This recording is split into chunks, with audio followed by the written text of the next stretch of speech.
Now let's learn how to say please. We actually learned it in the magical sentence yoroshiku onegai shimasu. Onegai shimasu is the general way to say please when you ask for a favor.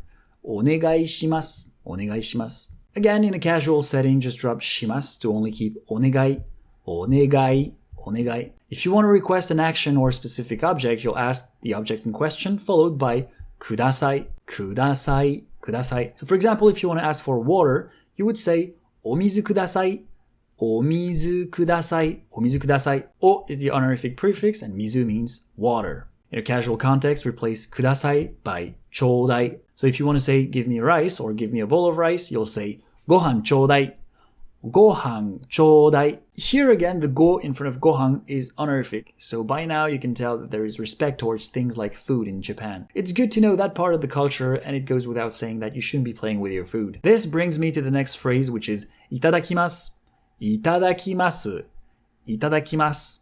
If you watch anime, you might already know this one. It's usually said before eating a meal, but not only. It comes from the verb itadaku, which means to humbly accept or receive. So you can also use it when you receive a gift. Actually, just another cultural note here. In Japan, when you receive a gift, the etiquette wants you to refuse at least once or twice. The last one is when you want to invite someone to do something. And we actually saw that one. It's Douzo, Douzo, Douzo. So if you want to say please sit down, it's going to be Douzo osuari kudasai.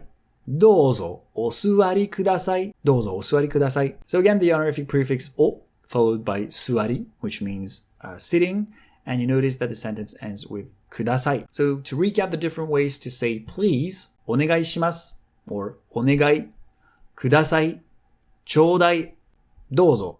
Thank you so much for watching this entire video. If you found this helpful, please let me know with a thumbs up or in the comments, and don't forget to share and subscribe for more content like this. じゃあまたね!